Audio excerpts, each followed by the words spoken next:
con muchas ganas y buena actitud. Con mucha actitud. Eso es todo, lo importante. Muy bien. A ver, ¿cómo vamos? ¿En qué nos quedamos, muchachos? Lo último que hicimos fue lo de las técnicas de identificación. ¿Y qué les Técnicas moleculares. Platíquenme. Es un tema muy complejo y muy ¿Qué les amplio. hizo? Porque, a ver, bueno, amplio sí. ¿Qué les pareció complejo? En particular las diferentes técnicas que ya eran muy particulares como para rastrear ciertos tipos de moléculas en diferentes estudios, como cuando rastreaban antibióticos, que rastreaban marcadores diferentes a los que usualmente serían, y eso me abrió la perspectiva. Yo pensé que casi todo se basaba en ADN, ARN y un par de interacciones ahí con unos marcadores, pero ya con esos estudios clínicos pues dije, no, esto es más complejo de lo que inicialmente parecía. Sí, eso es lo que me gustó, las diferentes perspectivas y pues integrar todas las diferentes técnicas, ¿no? Fíjense que iba mucho con lo que nos presentaban. ¿Quién fue el que nos hizo el cuadrito de transcriptómica, metabolómica y así? ¿Se acuerdan? Yo, ¿Sí? ¿Tú, Alejandro? sí, Es que sí. precisamente para hacer un estudio completo de un organismo, bueno, ya dependiendo si buscas alguna tipo de metabolismo en particular o como sea, o lo que sea, pues la respuesta de un organismo no nada más está en sus genes. También hay situaciones en las que determinadas rutas metabólicas activan la transcripción en respuesta a algún determinado estímulo, activan la transcripción por la cascada esta de comunicación, en donde se activa la transcripción, ya como 3 veces que lo digo, de una molécula que va a activar a una proteína precursora. O sea, la proteína que va a dar respuesta al estímulo ya está hecha, ya está ahí en el citoplasma, pero está en una forma inactiva. Entonces, el estímulo lo que activa es la transcripción de la activadora de la proteína que sí queremos que actúe. ¿Sí? Entonces, si ustedes hacen un estudio transcriptómico, pues no van a ver la transcripción de la proteína que da respuesta al estímulo, sino de su activadora. Y si hacen un estudio proteómico, pues no van a ver la proteína, no van a ver la actividad de la proteína, ¿sí? Pero no cómo se activó. Entonces, Sí. es bien interesante de integrar esta información para pues realmente saber cómo funcionan los sistemas. Y pues obviamente si sabes cómo funcionan los sistemas, pues sabes dónde puedes modificarlo, dónde puedes identificar estas moléculas que nos van a servir para saber si se está actuando, si no se está actuando, si se incrementa o se disminuye la actividad o para poder modificar, ¿no? Poderlo aprovechar. Entonces, eso es lo interesante de este asunto. Y qué bueno que tengan ya esa perspectiva como más amplia de las diferentes rutas que están involucradas pues en las vías metabólicas, ¿no? Los diferentes componentes pues que nos van a dar la información de lo que necesitamos. Bueno, entonces, esto era para identificar pues las diferentes, los ácidos nucleicos, cómo utilizarlos para identificar a un organismo. Entonces, ahorita quiero saber ustedes si conocen la página del NCBI. ¿Sí? ¿Todos?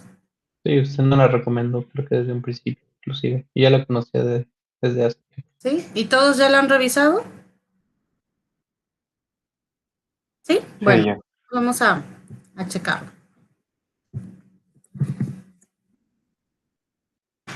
Bueno, entonces ya saben el tipo de información que podemos encontrar aquí, que lo que nos interesan pues son los genomas, que es lo que estamos viendo ahorita en esta parte de los ácidos nucleicos. podemos ver genomas completos. Aquí podemos poner el nombre de alguna especie. La escribí mal. Bueno, ahorita me va a decir.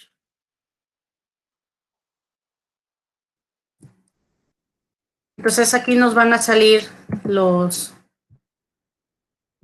información de genoma entero, o podemos buscar por nucleótidos, donde nos va a dar secuencias de alguna molécula, por ejemplo, del 16S, de la influenza, por ejemplo.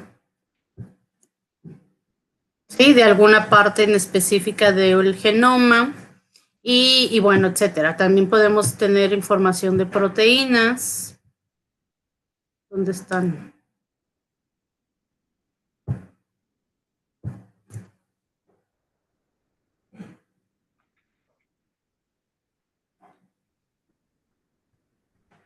Y bueno, aquí vemos, y pues también nos encontramos algunas.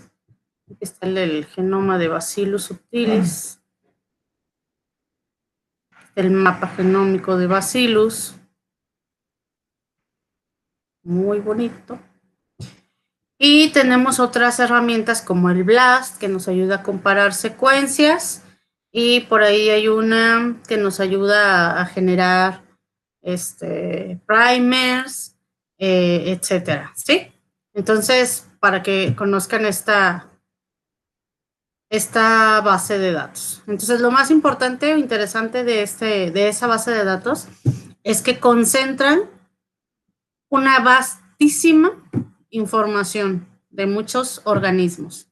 Hay bases de datos más especializadas, por ejemplo, hay una base de datos que es específica para bacterias, para genoma bacteriano, y hay otras páginas que nos dan la funcionalidad. Voy a ver si... Por ejemplo, esta, la KEGG, nos da rutas metabólicas, ¿sí? Entonces, aquí está para metabolismo, información genética de procesamiento, ambiental, procesos celulares, sistemas del organismo, enfermedades humanas, desarrollo de drogas. Entonces, aquí tenemos los diferentes grupos o rutas metabólicas, así como que englobadas en diferentes secciones para buscar las actividades, ¿no?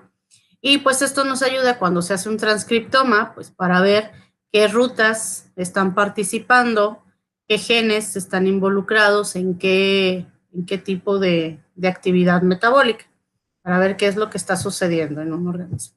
¿Okay?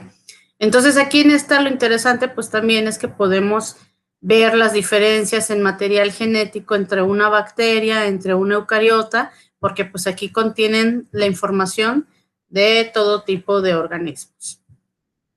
¿Ok? También les iba a hablar de esta herramienta que es el SnapGene. ¿Lo conocen? A ver. No. Es SnapGene,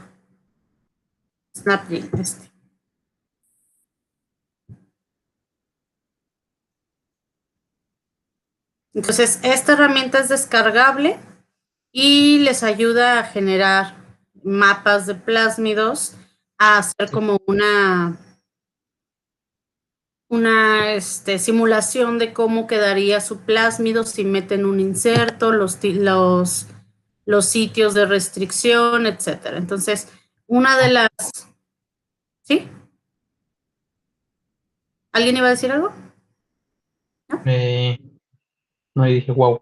Es que me acordé de una compañera de la maestría que estuvo trabajando con plásmidos y recuerdo sus gráficos y creo que ya vi de dónde los generó. Sí, entonces todos les queda claro que es un plásmido. ¿Sí? Bueno, entonces un plásmido es este material extracromosomal bacteriano que encontramos que es pequeño, que es circular, y que tiene determinados números de genes, tienen pocos, no son toda la diversidad de genes, y que pueden ser genes que no están codificados en el cromosoma bacteriano, ¿sí? Y que le pueden agregar capacidades a la bacteria. Lo más interesante también es que estos plásmidos son intercambiables entre bacterias, se los pueden pasar, y que son aparte, se replican independiente del cromosoma bacteriano.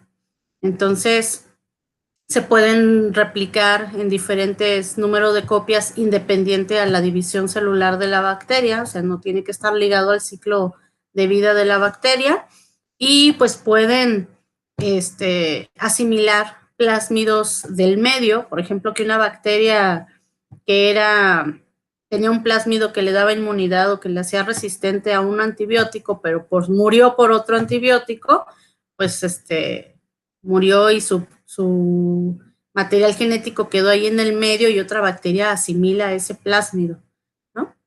Entonces, ¿qué es lo que sucede ahí cuando no tomamos los antibióticos como nos dice el doctor? Y pues generan bacterias resistentes a esos antibióticos, ¿no? Es mejor no tomar antibióticos, pero bueno. Entonces, en esta les ayuda a ver estos plásmidos, a ver la transformación del plásmido, y esta es la herramienta. Yo aquí, por ejemplo, abrí un plásmido X, y se fijan, aquí nos marca el origen del plásmido, entonces, pues obviamente aquí nunca vamos a tratar de hacer una inserción de algún material genético que nos interese, porque pues eliminamos el origen y pues ese plásmido pues ya no se va a transcribir, ¿no? Pero, por ejemplo, vemos aquí que tiene este fragmento que codifica para la resistencia a la ampicilina. Tenemos otra sección de origen que obviamente tampoco le vamos a meter nada ahí. Y tenemos esta que codifica para la proteína verde fluorescente. Entonces, si ustedes hicieran un sistema de expresión utilizando este plásmido, suponiendo tengo una bacteria que quiero que exprese una proteína exógena, o sea, que la genere y la libere al medio. Entonces tengo mi plásmido y le voy a insertar el fragmento que codifica para la proteína que me interesa. Entonces, cuando le inserto para poderle insertar este plásmido, que después vamos a ver como que más, con más calmita este proceso, ya cuando entremos en la unidad de ingeniería genética, pero espero que ya tengan cierta noción de la recombinación. Se eligen sitios de restricción, que son estas. Son secuencias muy cortitas, como de 5 o 6 bases, que son específicas hacia ciertas enzimas endonucleasas. Estas endonucleasas cortan en el material genético, van así, al unirse al material genético, al plásmido, lo recorren, y cuando encuentran esa secuencia específica, ahí van a generar un corte. Y a estas se les llama enzimas de restricción. Y cada una de estas secuencias, que son específicas para esas enzimas, son los sitios de restricción. Entonces, esto es un mapa de un plásmido que tienen todos los sitios de restricción, que nos van a ayudar a saber dónde va a cortar nuestra enzima de restricción, y por lo tanto, dónde se va a insertar nuestro material que nos interesa. ¿Sí? Entonces, por ejemplo, si yo quiero se me ocurriera cortar aquí en el origen, aquí me maneja, no alcanzo a ver, esta NGO-M4, que no la veo por otro lado.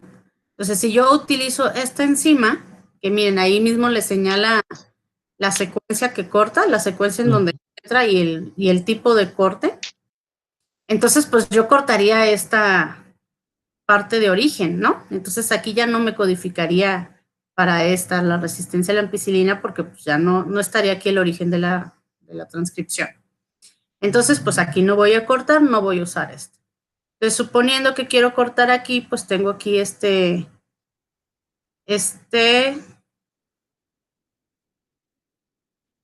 bueno, aquí está el sitio de unión, donde tengo el sitio promotor, no me marca aquí alguna un sitio de restricción, pues a lo mejor sería este, ¿no? La HD1. ¿Ok?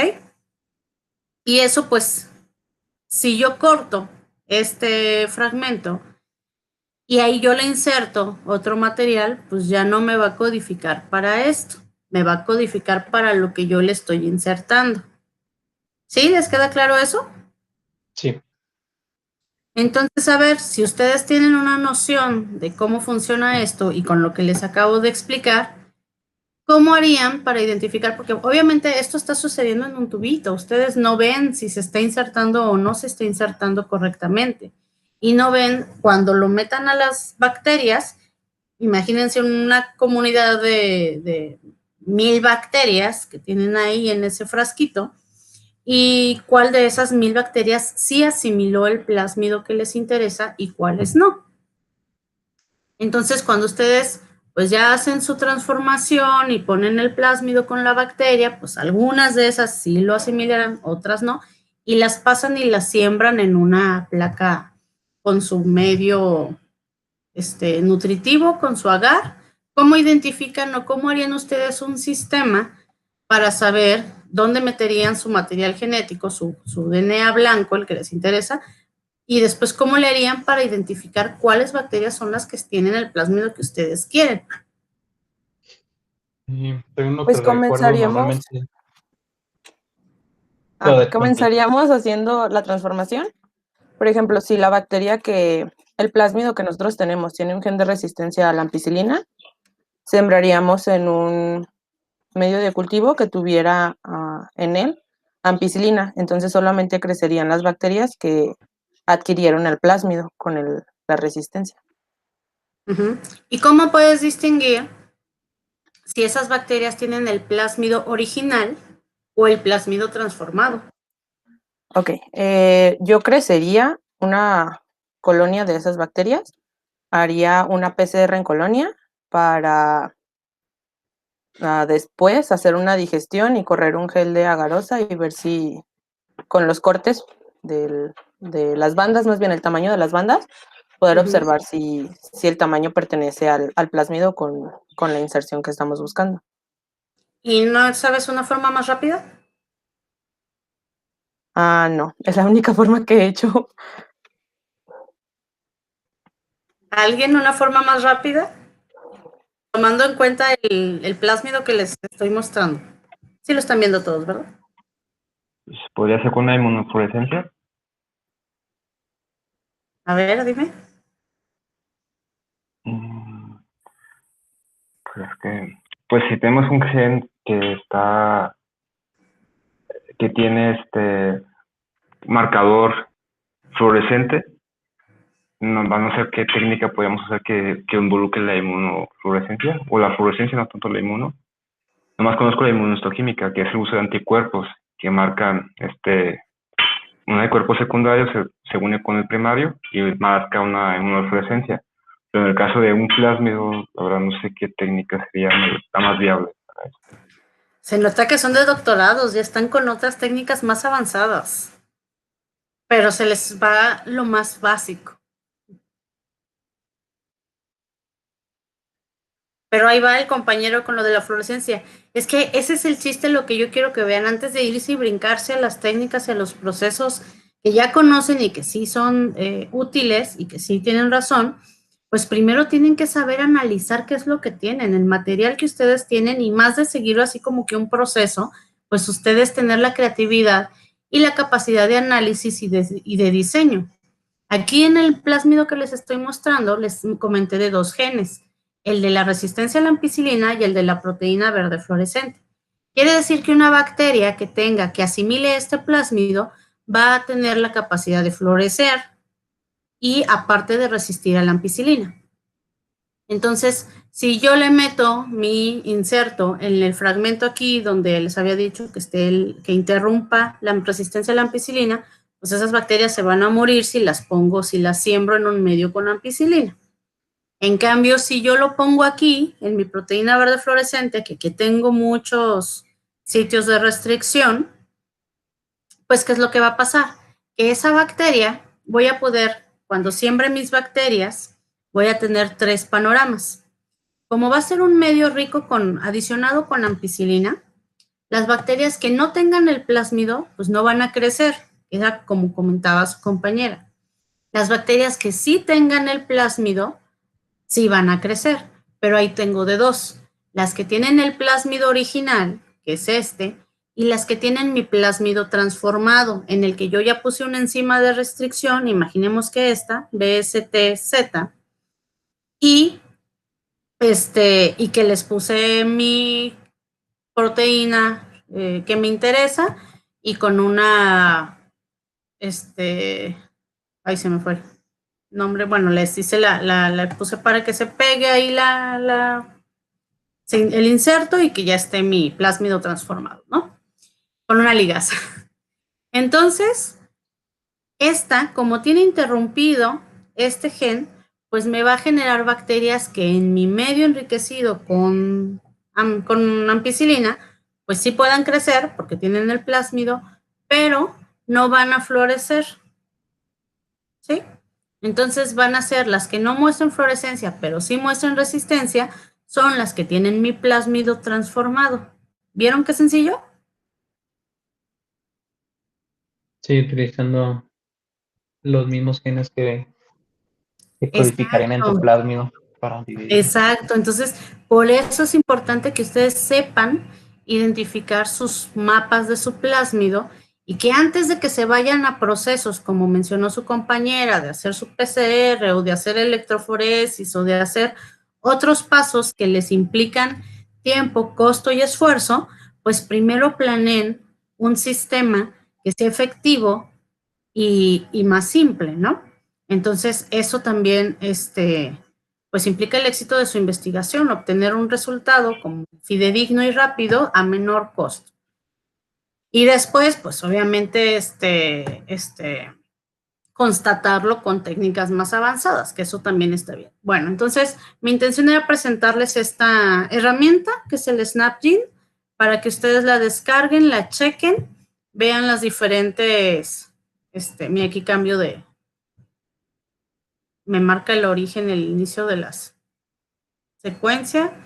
Vean las diferentes características que tengan, porque si van a trabajar con la manipulación genética, pues les puede servir para, aquí puedo elegir las enzimas de restricción, para hacer el corte, etcétera, ¿sí? Para la manipulación de su material genético. Aquí está el que se descarga. Obviamente tiene una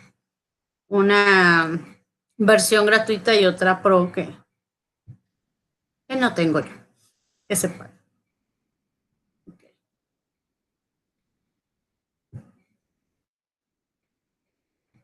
¿Sí? Bueno, entonces ya vimos esto, ya vimos las rutas, el KEGG, y ¿qué más íbamos a ver? Dentro de las bacterias, si se acuerdan de en los tipos de organización del material genético, encontramos el operón. Aquí vamos que son como un cassette de genes que están regulados por un mismo operador, pero que van a actuar solamente ante la presencia pues, de determinados sustratos, de determinados estímulos, ¿sí? Entonces, lo interesante aquí es que estos genes están asociados. Entonces, cuando se une cuando está presente el activador, el estímulo, en este caso, por ejemplo, el azúcar, porque este operón va a degradar ese azúcar, se va a eliminar, se va a separar el represor, se va a unir esta proteína CAP que promueve la unión de la polimerasa y se va a empezar a transcribir. Entonces, de cajón se van a transcribir los 3 genes que están relacionados hacia la misma actividad, ¿sí? Entonces, esto pues eficientiza la actividad de las bacterias y la respuesta al estímulo que está presente. Khan Academy es un repositorio que tiene pues mucha información que es revisada, verificada por profesores y alumnos, Entonces, pues es una buena fuente como para ahí checar algunos conceptos. ¿Sí? Y miren, aquí tiene otros operones para que la chequen. ¿Ok? Creo que inclusive puede tener artículos de código abierto, ¿no? Ahí suele recopilar artículos gratuitos Sí, que puedes descargar directamente.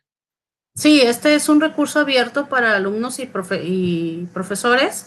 Y lo interesante es que si te registras como profesor, pues te da la oportunidad de revisar la información y ver pues si es, pues que esté bien, que no tenga ambigüedades o que no tenga ahí imprecisiones. Pues miren, aquí hay un videíto para que vean cómo funciona el Opero. Pues es interesante ese material. El otro tipo de información son los elementos transponibles, que va a ser un factor que genera variantes genéticas en las bacterias y que es cuando este elemento se mueve hacia otro sitio. En este caso, por ejemplo, brinca este fragmento de información hacia un plásmido. También en eucariotas podemos encontrar transposones que brincan de un sitio dentro de un cromosoma hacia otro. ¿Sí? ¿Sí leyeron de esto? Todos estos es lo que habíamos quedado que iban a leer. ¿Sí? ¿Se acuerdan? Bueno. Entonces, si sí lo leyeron, esta es la unidad donde están lo de los transposones. ¿Quién me puede platicar o explicar qué es lo que nos están mostrando aquí?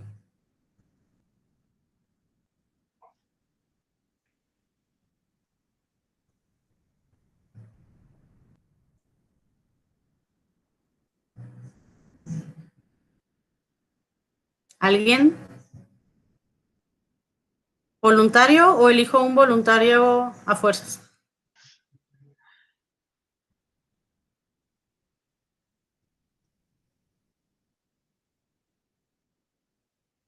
Pues no sé, la incorporación de un RNA a RNA, o sea, ¿cómo le puedo decir?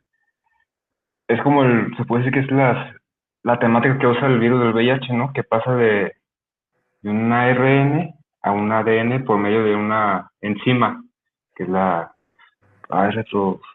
ARN transversa, algo así, me parece. La No sé. retrotranscriptasa. Eso, gracias. Así es. Entonces, estos son virus que tienen como material genético, en vez de DNA, tienen RNA. Entonces, dentro de la célula, con la retrotranscriptasa, generan el DNA para que la maquinaria de la célula, pues empiece a generar los RNAs que van a hacer la transcripción. ¿Sí? Entonces, que aquí está la transcripción inversa para del RNA generar un DNA y de ahí empezar que la maquinaria de la célula pues sea la que empiece a generar los RNAs para generar más partículas virales. ¿Ok?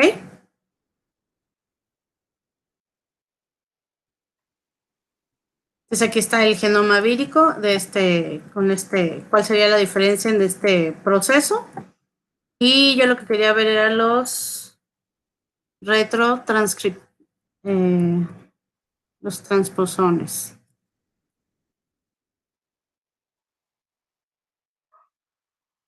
Que son más adelante. Bueno.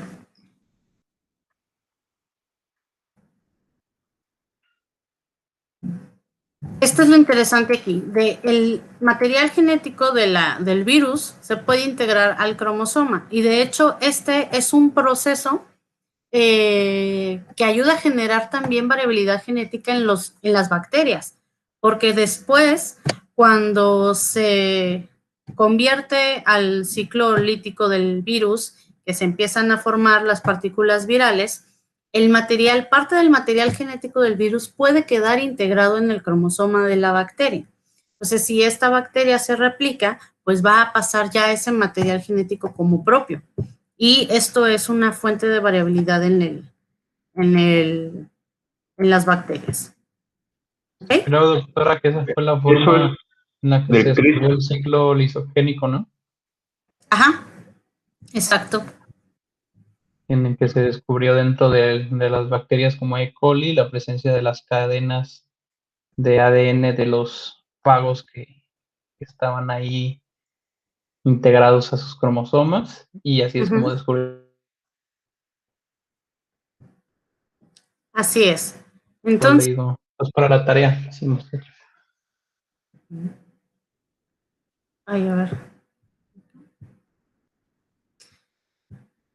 Aquí en el les puse como un repaso de esto de la genética molecular, donde se repasan las características del material genético que pues ya conocemos, que ya vimos, que es de la doble cadena, de los nucleótidos, la diferencia en los nucleótidos de DNA, RNA, el genoma, el dogma central de la biología molecular, que antes era nada más de DNA, transcribe a RNA y se traduce a proteínas. Y aquí sabemos que, pues, también de RNA puede haber la retrotranscripción hacia ADN y la autorreplicación del RNA. ¿Ok? Esto de la replicación semiconservativa, ¿alguien me lo explica? ¿Qué quiere decir que la replicación sea semiconservativa? De la síntesis. Vas, Alonso, no te preocupes. ¿Voy? Ok, gracias. Decía que una hebra madre, pues, de donde provenía, podía separarse y producir hijas. Entonces, esta va a tener una cadena original y una cadena hija, y luego la hija podía separarse y podía tener otra cadena más hija que la hija. No me acuerdo cómo se llama el concepto. Y entonces por eso es semiconservativa, porque va conservando una de la mamá, una de la hija, y luego otra de la hija y otra y otra. ¿Sí me di a entender? Sí. Bueno. ¿Claramente? Es que olvidé el concepto, pero si lo Sí, checo... es que si piensan cuando sacan una copia de un libro, usan una hoja nueva, ¿no? Para tener una copia. Entonces imagínense que de esa copia, por el otro lado, utilicen para sacar la copia, ¿no? Entonces ya tenían la original con lo nuevo que se va copiando. Entonces en este caso, pues la hebra del DNA tiene sus dos hebras, es la doble hélice, y siempre en la replicación, pues va a quedar una de las hebras originales con la que se acaba de formar. ¿Ok? Bueno, entonces eso lo vamos a revisar ahorita en la tercera unidad, que es la replicación del DNA. ¿Sí? Y bueno, pero antes de pasar a eso, de la segunda unidad, quisiera dejarles, bueno, les voy a dejar una actividad integradora, saben que tiene una actividad final, donde yo quiero que presenten un artículo, que encuentren un artículo donde se aplique. ¿Se acuerdan que habíamos mencionado que de cada tema iban a hacer una búsqueda de artículos con aplicaciones? ¿Sí? Entonces, las aplicaciones pues van a ser para cada uno de estos temas. Entonces, uno va a buscar una aplicación para un retrotransposón. ¿Se los asigno o ustedes eligen? Usted, doctora. ¿Yo los asigno? Sería más justo. Bueno, a ver, entonces, ¿quién tiene cara de ganas de retrotransposón? A ver, María Inés, te damos el retrotransposón. Después, un virus, sería Luisa Fernanda, te toca virus. Luego, retrovirus, sería Tania. Un transposón, sería Alan. Luego, el operón, se lo damos a Alejandro. Y Angélica, ya me quedé sin temas. Bueno, Angélica, pues te va a tocar un plásmido. Muy bien, un plásmido. Ok, Que ese, pues, va a ser el más sencillo, creo yo. ¿Sí? Entonces, del artículo que ustedes encuentren donde se genere esta aplicación de cada uno de los temas que ustedes usaron, van a hacer una infografía, ¿sí? Para que expliquen de manera gráfica, pues, cómo se utilizó, cómo se aprovechó, qué es y cómo se aprovechó, ¿no? Y esta infografía la van a subir en el Classroom para su calificación, pero nuevamente la van a compartir en el tablón para sus compañeros. Es que de esta manera yo quiero que todos lean todo, pero sin tener que leer tanto. Que alcancemos todos a revisar los temas, pero así cada uno de ustedes revisa un tema, hace una búsqueda, encuentra el artículo y lo presenta de una forma amena a sus compañeros, ¿sí? Para que así todos lean, encuentren o vean todas estas aplicaciones sin desgastarlos con tanta búsqueda. ¿Sale? Entonces háganlo bonito para que les quede bonito para sus compañeros. Maestra, Hay temas muy padres. Bueno, se me hacen muy interesantes cada uno de esos. Dime. en la infografía tenemos que poner también lo de la introducción, el abstract, o lo ponemos aparte. No, también, bueno, lo acomodan, obviamente no de una forma, pues que se vea bonito ahí una breve introducción, bueno, primero un resumen de lo que se hizo, la introducción y ya el desarrollo de la infografía. Ok. ¿Vale? Doctora, una pregunta. Mi compañera Janet parece que no está en este momento, pero si llegara a preguntar, ¿le damos un tema? ¿A poco me falta alguien? Pues creo, ¿no? Cierto. No la veo. Ujú. ¿Por qué cada clase me falta uno? Pongamos de acuerdo, doctora. ¿Qué voy a hacer con ustedes? A ver, ¿qué le daremos? Déjame pienso. Que haga en específico el plásmido T. Tú, Angélica, otro plásmido. Y la otra Janet, porque también Angélica es Janet, que haga el plásmido T. ¿Vale? Perdón, gracias, doctora. También está muy interesante ese. Y con eso completamos esta parte de los ácidos nucleicos. Y entonces vamos a la replicación. ¿Dónde lo dejé? Aquí está. Doctora, una consulta. Dime. ¿Los artículos también los vamos a subir a la carpeta? ¿O la pura infografía? Sí, me parece bien. Déjame pongo en aplicaciones, artículos de revisión. Vamos a ver. Déjame meto.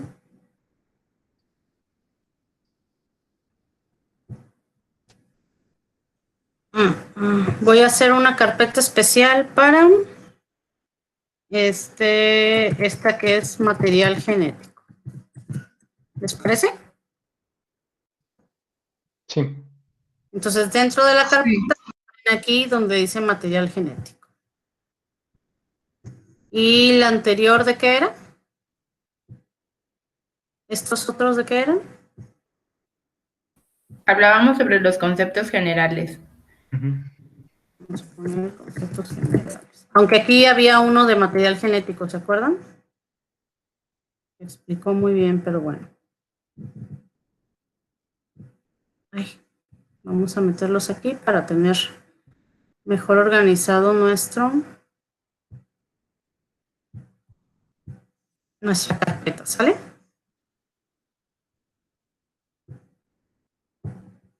Ahí está. Entonces lo suben ahí.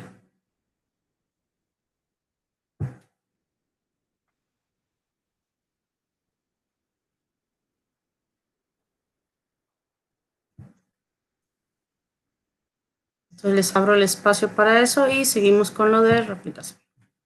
Ok, entonces, ¿qué es la replicación? Si se recuerdan en el ciclo celular, pues hay un proceso en el que para que la célula se reproduzca, pues tiene que replicar o duplicar o incrementar su material genético, crear una copia de todo su material genético para que la célula hija pues pueda tener toda la información completa y pueda pues preservar todas las funciones, fenotipo, fisiología, etcétera, como la célula madre, ¿sí? Cuando hablamos de bacterias, pues durante la replicación, durante el crecimiento celular, pues se va a generar una bacteria igual, que va a tener las mismas características. Nada más que aquí, acuérdense, cuando estamos hablando de material extracromosomal, que son como los plásmidos, estos no necesariamente se van a transmitir, es decir, no nos va a quedar necesariamente una célula exactamente igual, porque los plásmidos se transmiten de manera independiente al cromosoma bacteriano. En cambio, toda la información que está en el cromosoma bacteriano, esa sí se va a replicar y se va a pasar igualita. Pero al momento de dividirse la bacteria, puede llevarse, a lo mejor si tenía 5 copias de un plásmido, puede llevarse la célula hija nada más 2 copias y quedar acá 3. O puede que si nada más tenía una sola copia de un plásmido más grande, que no se vaya esa copia, ¿sí?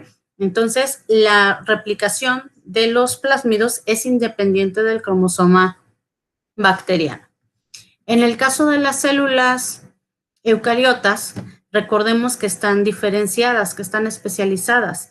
Entonces, la replicación va a llevar la copia de todo el material genético, pero las células que se generen no son células totipotenciales, son células especializadas, es decir, una célula de músculo pues va a dar lugar a otra célula de músculo, una célula de piel pues va a dar lugar a otra célula de piel, donde toda la información que está ahí, porque está toda la información de todo el organismo está contenido en el genoma, pues todo eso va a estar condensado, todo eso no se va a estar utilizando. Entonces, si se acuerdan, en una célula normalmente el material genético que no se utiliza está ultra condensado y el que realmente sí se está utilizando, pues va a ser la leucromatina, ¿no? La que sí se está codificando en ese momento para la funcionalidad de la célula. Y pues esto se determina desde la diferenciación celular del organismo, donde hay una respuesta química, un estímulo químico que va a determinar qué células van a cumplir qué funciones. Y una vez que una célula totipotencial, que es cuando está el cigoto dividiéndose y apenas se empieza esta diferenciación, cuando esa célula recibe ese estímulo, se transforma o se especializa en esa función y ya no hay marcha atrás, ¿sí? No podemos agarrar una célula de piel y transformarla en célula de hígado, ni nada así. Por eso es tan importante las células totipotenciales y los estudios de célula madre, que son las que originalmente pues todavía no están diferenciadas y que ahí sí con la respectiva señal, pues la señal correspondiente, pues se pueden diferenciar en la manera en que queramos. Doctora, una pregunta. Dime. Lo que sí hay, corrígame si me equivoco, lo que sí hay es estudios donde utilizando células diferenciadas se obtienen de nuevo células madres. ¿Es cierto? ¿Es correcto? Ay, de eso no estoy muy segura, no he escuchado, porque precisamente eso es lo complicado, que no podemos regresar a la totipotencialidad, que al contrario los estudios eran la búsqueda de células totipotenciales, de células madre, para poderlas diferenciar en lo que queremos. Y aquí también lo complicado, lo interesante es identificar cuál es el estímulo que dirige a la célula hacia cada tipo celular. ¿Qué es lo que hace que este molote de células se vuelvan de nervios, estas otras que se vuelvan de esqueleto, estas otras que se vuelvan hígado? Y pues cuando se logra encontrar y que se encuentren y que se puedan cultivar células madres, imagínense, podríamos estar generando hígados, páncreas, corazones a partir de tus propias células, ¿no? Pero pues eso es lo complicado. El reverso se me hace más complicado todavía, de ya diferenciadas, regresarlas a totipotencial. pero no sé, no he leído eso. Como que recuerdo haber leído, pero no lo puedo decir con certeza. Habrá que buscar. Y entonces, pues, ¿cómo sucede la replicación? Recordemos que el DNA está en doble hélice, ¿sí? Y está enredado, bueno, está con cierto, ¿cómo decirlo? Con cierto giro, ¿ok? Entonces, ¿qué tiene que suceder para poderlo replicar? Necesitamos, para empezar, una señal proteica que nos indica que es necesario generar una copia. Esta señal durante el ciclo celular, pues se va a dar antes en la fase G1 y en la fase S, pues ya entra la replicación del material genético. ¿Sí se acuerdan del ciclo celular? ¿Sí? Sí. Sí. Entonces, ¿qué es lo que tiene que suceder aquí? Primero se tiene que desenrollar, mantener desenrollado, por lo que vamos a tener proteínas asociadas que se van a unir y que nos van a mantener el origen de la replicación abierto. ¿Qué es esto que estamos viendo? Este origen de la replicación, aunque aquí no se ven las proteínas que ayudan a desenrollar. Y esto lo vamos a conocer como horquilla de la replicación, aquí donde se abre las hebras. Y entonces aquí vamos a recordar algo muy importante, que una de las hebras, bueno, que la doble hélice es antisentido, es decir, que una va en sentido 5-3 y la otra en sentido 3-5. ¿Se acuerdan a qué se debe esto del sentido 5-3 y 3-5? Eres la posición en la que se unen los nucleótidos, ¿no?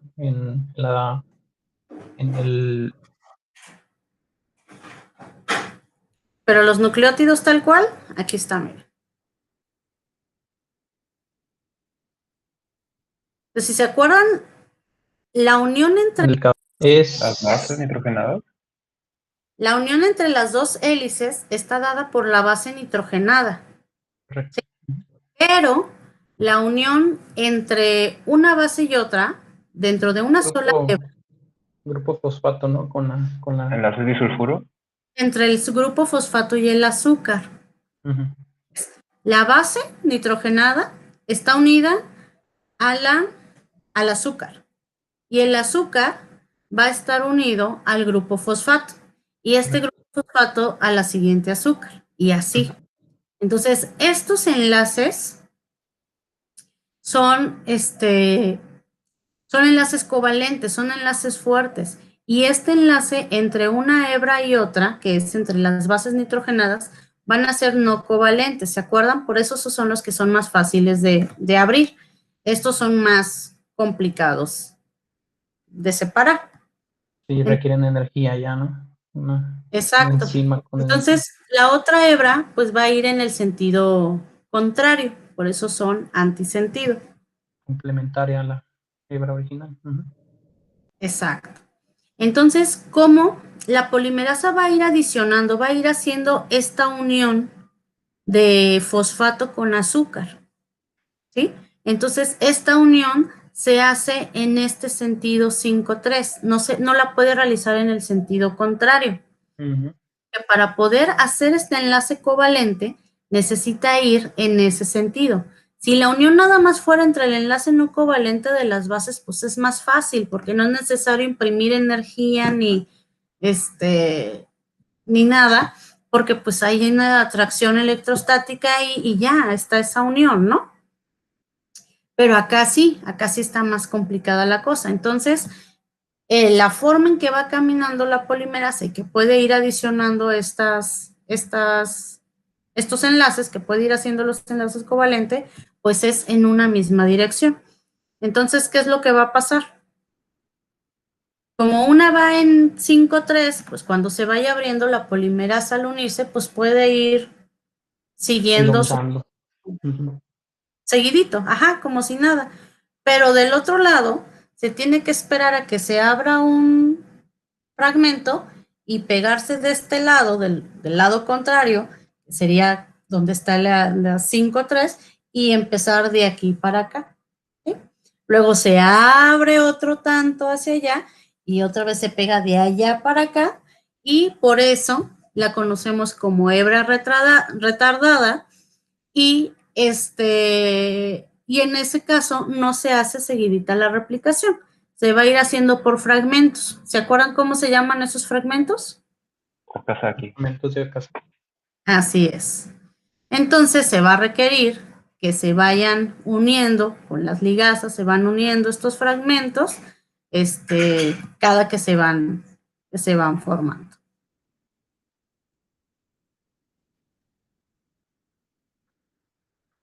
Entonces aquí tenemos los fragmentos, cómo se van generando y pues se tienen que ir pegando, ¿no?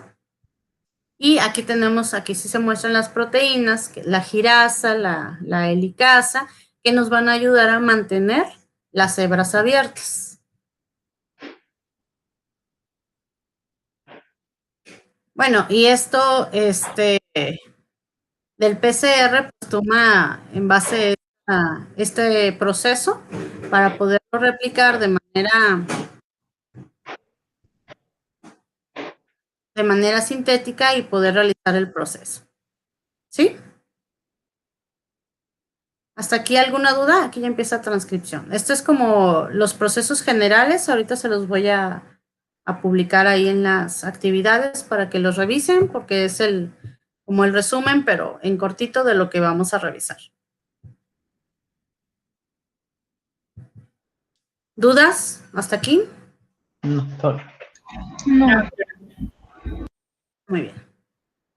Entonces,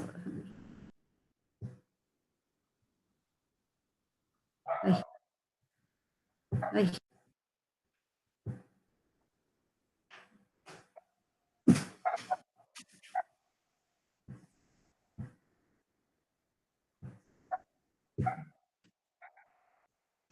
Bueno, entonces, lo que vamos a checar o lo que vamos a ver es este proceso de replicación, cuáles son los factores que lo inician, qué tipo de problemas hay durante la replicación, qué pasa si hay una mutación, qué pasa si hay un error en un nucleótido de la mutación, los diferentes tipos de polimerasas, las diferencias entre eucariotas y procariotas y la reparación de la replicación, ¿sí?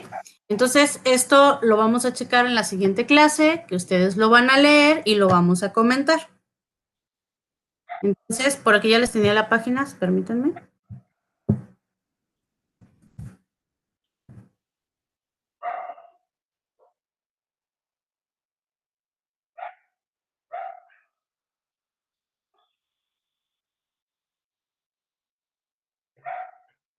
Es la unidad 20 del libro, que son la reparación.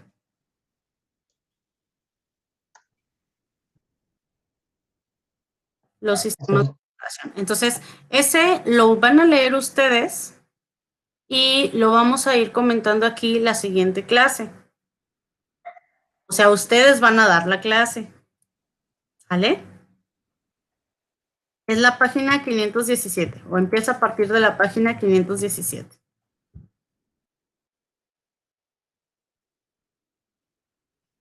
¿Qué quiere decir esto? Que ustedes lo van a leer y que yo voy a ir preguntando azarosamente para que continúen con el tema y entonces pues tienen que leerlo todo y lo vamos a ir revisando.